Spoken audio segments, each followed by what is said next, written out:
அண்ணா பல்கலைக்கழக மாணவி பாலியல் வழக்கில் தமிழக அரசின் உடனடி நடவடிக்கைக்கு சென்னை உயர்நீதிமன்றம் பாராட்டு தெரிவித்திருக்கிறது. அண்ணா பல்கலைக்கழக மாணவி பாலியல் வழக்கில் தமிழக அரசின் உடனடி நடவடிக்கைக்கு சென்னை உயர்நீதிமன்றம் தனது பாராட்டுகளை தெரிவித்திருக்கிறது. இதனை தற்பொழுது கிடைத்துள்ள அண்மை செய்தியாக பார்த்து வருகிறோம். தமிழக அரசுக்கு சென்னை உயர்நீதிமன்றம் தனது பாராட்டுகளை தெரிவித்திருக்கிறது. அண்ணா பல்கலைக்கழக மாணவி பாலியல் வழக்கில் தமிழக அரசின் உடனடி நடவடிக்கைக்கு சென்னை உயர்நீதிமன்றம் தனது பாராட்டுகளை தெரிவித்திருக்கிறது. பாலியல் புகாருக்குள்ளான டிஐஜி தற்காலிக பணிநீக்கம் செய்யப்பட்டது போன்ற நடவடிக்கைகளுக்கும் தனது பாராட்டுகளை உயர்நீதிமன்றம் தமிழக அரசுக்கு தெரிவித்திருக்கிறது. தமிழக அரசுக்கு சென்னை உயர்நீதிமன்றம் தனது பாராட்டுகளை தெரிவித்திருக்கிறது. இதனை தற்பொழுது கிடைத்திருக்கும் அண்மை செய்தியாக பார்த்து வருகிறோம்.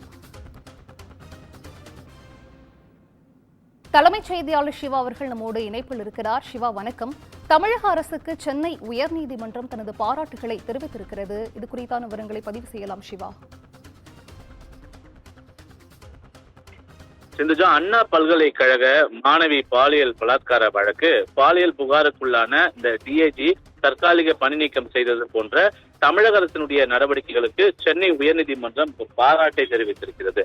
பணியிடங்கள்ல பெண்களுக்கு இழைக்கப்படக்கூடிய துன்புறுத்தல்களை கருத்தில் கொண்டு பல்வேறு பரிந்துரைகளை மத்திய மாநில அரசுகளுக்கு சென்னை உயர்நீதிமன்ற நீதிபதி மஞ்சுளா வழங்கியிருந்தார். இந்த வழக்கு விசாரணையின் போது குறுக்கிட்ட நீதிபதி மஞ்சுளா, காவல்துறையில் டிஐஜி அந்தஸ்தில் உயர் பொறுப்பில் உள்ள காவல்துறை அதிகாரி மீது பாலியல் புகார் வந்ததை அடுத்து உடனடியாக அவரை தமிழக அரசு தற்காலிகமாக பணி நீக்கம் செய்துள்ளதை சுட்டிக்காட்டியிருந்தார். அரசு தலைமை குற்றவியல் வழக்கறிஞர் ஹசன் முகமது ஜின்னா, காவல்துறை இயக்குனர் அந்தஸ்தில் இருந்த அதிகாரி மீதான புகார் மீதான இந்த வழக்கில் அந்த அதிகாரிக்கு 3 ஆண்டு காலம் சிறை தண்டனை விதிக்கப்பட்டதாகவும் குறிப்பிட்டார்.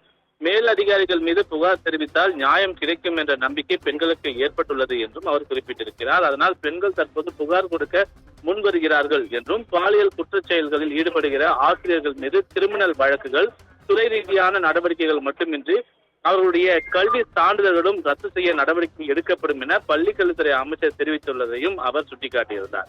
அரசினுடைய தொடர் விழிப்புணர்வு நடவடிக்கைகளால் தற்போது பலரும் அச்சமின்றி புகார் தெரிவிக்க முன்வருகிறார்கள் என்று அவர் நீதிமன்றத்தில் குறிப்பிட்டிருந்தார். அப்போது நீதிபதி, அண்ணா பல்கலைக்கழக பாலியல் குற்றச்சாட்டில் காவல்துறையினர் எடுத்த விரைவான நடவடிக்கைகள், அதே போன்று டிஐஜி அந்தஸ்தில் இருக்கக்கூடிய அதிகாரி என பாராமல் அவரை தற்காலிக பணி நீக்கம் செய்ய விரைந்து நடவடிக்கை எடுத்த தமிழக அரசினுடைய செயல்பாடு போன்றவை பாராட்டுக்குரியது என்று குறிப்பிட்டிருந்தார்.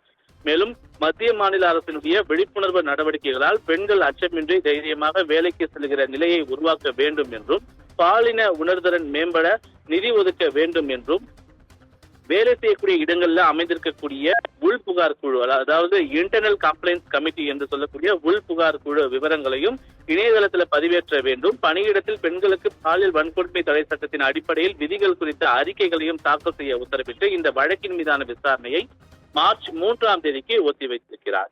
சிந்துஜா, நன்றி சிவா. விவரங்களை வழங்கியமைக்கு நன்றி.